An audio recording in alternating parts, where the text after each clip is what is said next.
Hello and welcome my dear students to Infinity Maths Academy. This is your Rehan sir. आज আমি আরেকটা differential ইকুয়েশনে WBJE PYQs নিয়ে চলে এসেছি। এই পার্টিকুলার প্রবলেমটা 2007 এ এসেছে।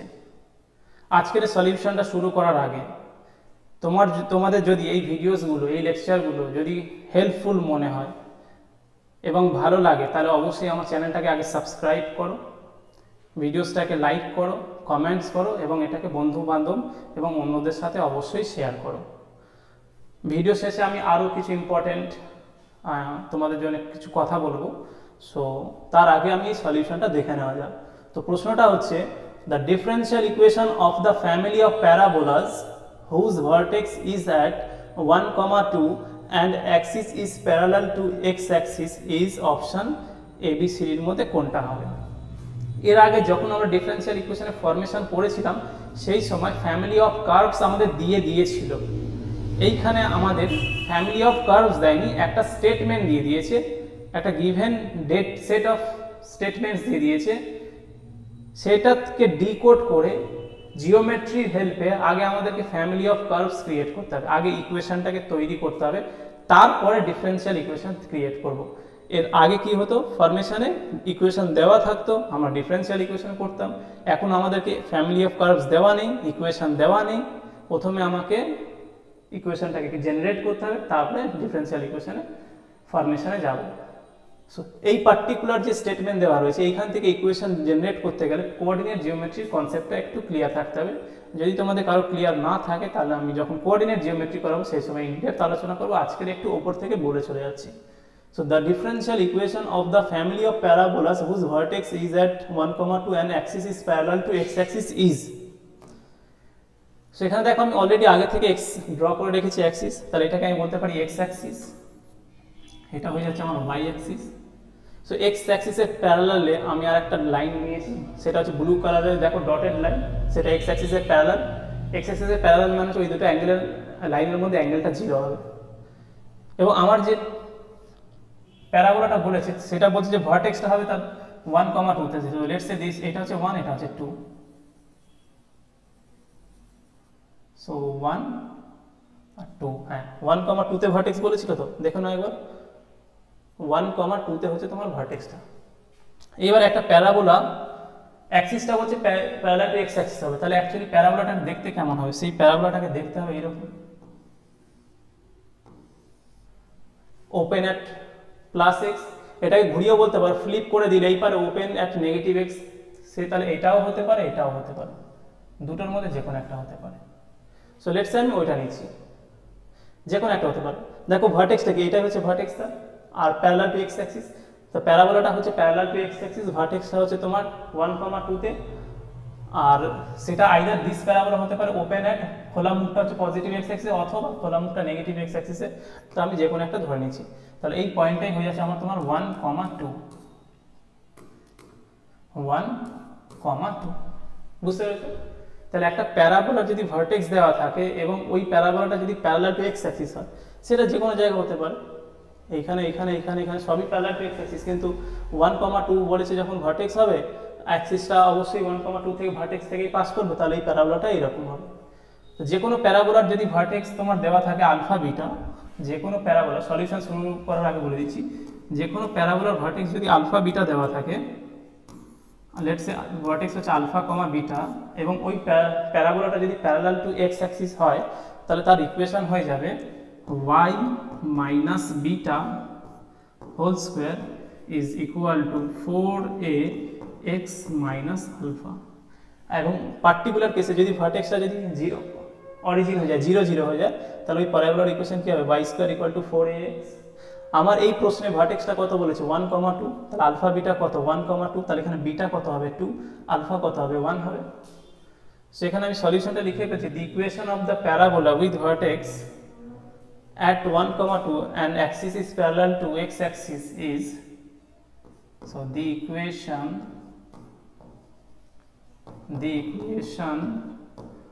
of the parabola parabola with vertex with vertex at 1, 2 at 1, 2 and axis is parallel to x-axis is কি হয়ে যাবে y minus 2 তার whole square is equal to 4a x minus 1 বলো এটা বুঝলে কিনা এটার একটা নাম দিয়ে দিই 1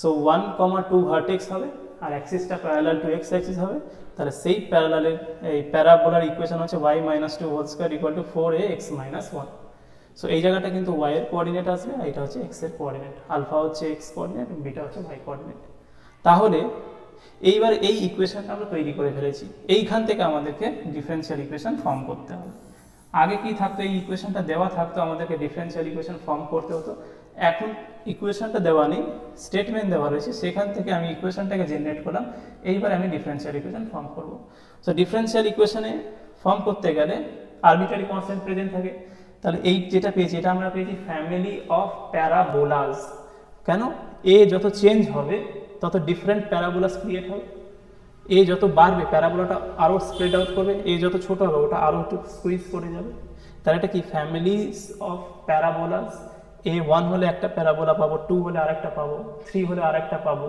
এ যদি নেগেটিভ 1 হয় তাহলে প্যারাবোলাটা এই দিকে ওপেন হবে x অ্যাক্সিসের বাঁ দিকে যদি নেগেটিভ 2 হয় তাহলে এটা ফ্যামিলিজ অফ প্যারাবোলা তাহলে এখানে আরবিট্রারি কনস্ট্যান্ট কটা একটা তাহলে আমার ডিফারেনশিয়াল ইকুয়েশনের অর্ডার 1 হবে তাহলে এখানে আমি শুধু ফার্স্ট অর্ডার ডেরিভেটিভ পাবো dy dx number of independent arbitrary constant equal to order of differential equation এখানে আরবিট্রারি কনস্ট্যান্ট একটা রয়েছে তাই জন্য আমার রিকোয়ার্ড ডিফারেনশিয়াল ইকুয়েশনের অর্ডার 1 হবে যদি ইন্ডিপেন্ডেন্ট আরবিট্রারি কনস্ট্যান্ট দুখানা থাকতো তাহলে আমার রিকোয়ার্ড ডিফারেনশিয়াল ইকুয়েশনের অর্ডার 2 হতো তাহলে এটাকে শুরু করা যাক নেক্সট পেজে আমি লিখছি নেক্সট পেজে দেখো তোমরা সবাই ডিফারেনশিয়েটিং 1 with respect to x we get so differentiating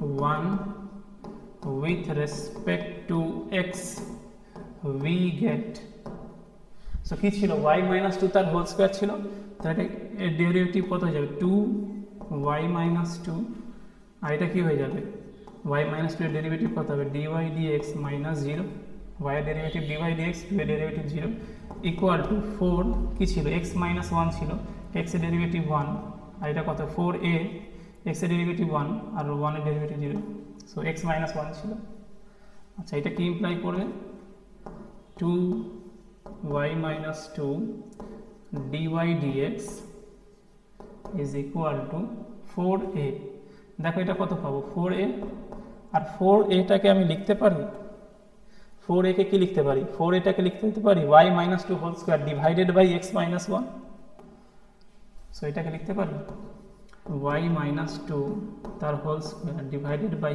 x minus 1 লিখে দিচ্ছি বাই 1 এক থেকে পেয়ে গেলাম কেন আমাকে তো আরবিট্রারি কনস্ট্যান্ট এলিমিনেট করতে হবে তাহলে আমি 4 এর ভ্যালুটা এখানে সাবস্টিটিউট করে দিলাম এরপরে বোথ সাইড থেকে দেখো y minus 2 ক্যান্সেল হয়ে যাবে তাহলে এখানে কি পড়তে হবে আর x minus 1 যদি ক্রস মাল্টিপ্লাই করি সেটা হয়ে যাবে 2 Times x minus 1 dy dx equal to y minus 2 কেন একটা y minus 2 ক্যান্সেল হয়েছে তাহলে এখানে দেখো আমার কোনো আর আরবিট্রারি কনস্ট্যান্ট প্রেজেন্ট নেই তাহলে এটাকেই আমি রিকোয়ার্ড ডিফারেনশিয়াল ইকুয়েশন বলে দিতে পারি 2 into x minus 1 dy dx equal to y minus 2 এবারে কোন অপশনটা ম্যাচ করছে সেটা দেখা যাক 2 তাহলে dy dx এর সাথে 2 into x minus 1 রয়েছে আর y minus 2 টা ইকুয়াল টু ওই পদে রয়েছে তাহলে এখানে কোন অপশনটা ম্যাচ করছে এখানে দেখো 2 into এখানে dy dx এর হোল স্কয়ার তো কোথাও আসেনি তাহলে আগে এই অপশনটাকে ডিসকার্ড করি dy dx এর সাথে x minus 1 এসে কিন্তু 2 মাল্টিপ্লাই ছিল তাহলে এটাও ডিসকার্ড আর dy dx এর সাথে x minus 1 প্রোডাক্টে ছিল এখানে x আছে এটাও ডিসকার্ডেড 2 into x minus 1 এখানে আগে করে হয়ে গেছে মানে 2 into x minus 1 টা পরে লেখা রয়েছে যেরকম অপশন দেওয়া রয়েছে কিছু যায় না এটাই তো 2 into x minus 1 into dy dx equal to y minus 2 so option A is the correct answer so I hope এইটা তুমি বুঝতে পেরেছো, এই সলিউশনের মেথডটা, অ্যাপ্রোচটা। আর এটা এই ভিডিওসগুলো যদি তোমাদের জন্য হেল্পফুল হয় অবশ্যই কমেন্ট করো। তোমাদের যদি কোনো ফিডব্যাক থাকে আমাকে অবশ্যই জানিও। এবং রেগুলার বেসিসে আমি তোমাদের জন্য ভিডিওস আনছি, এবং এই যে সিরিজটা শুরু করেছি এটা আর বন্ধ হবে না। কন্টিনিউয়াসলি নতুন নতুন সারপ্রাইজ তোমাদের জন্য আসতে চলেছে। এবং এই ধরনের ফ্রি কোয়ালিটি কন্টেন্ট সবার কাছে তোমরা ছড়িয়ে দাও, সবার কাছে স্প্রেড আউট করে দাও, সবাইকে জানিয়ে দাও যে ইউটিউবেও ফ্রিতে এরকম কোয়ালিটি কন্টেন্ট পাওয়া যায়। সো আমার ভিডিওসটা যদি তোমাদের ভালো লেগে থাকে তাহলে চ্যানেলটাকে অবশ্যই সাবস্ক্রাইব করো, লাইক করো ভিডিওটাকে, কমেন্টস করো, আর সবার সাথে যতটা সম্ভব হয় শেয়ার করো। বিকজ তোমাদের লাইকস আর এই যে সাবস্ক্রাইব যেটা করছো এটা আমার কাছে খুবই ইম্পর্টেন্ট। সাবস্ক্রাইব করাটা ফ্রি অফ কস্ট, বাট ওটাই হচ্ছে আমার কাছে গুরুদক্ষিণা যে তোমরা আমার চ্যানেলটাকে সাবস্ক্রাইব করেছো, আমার ভিডিওসগুলোকে লাইক করেছো। সো তোমাদের সাথে নেক্সট ভিডিওসে দেখা হবে। So for the time being, stay safe, stay happy and keep studying. জয় হিন্দ।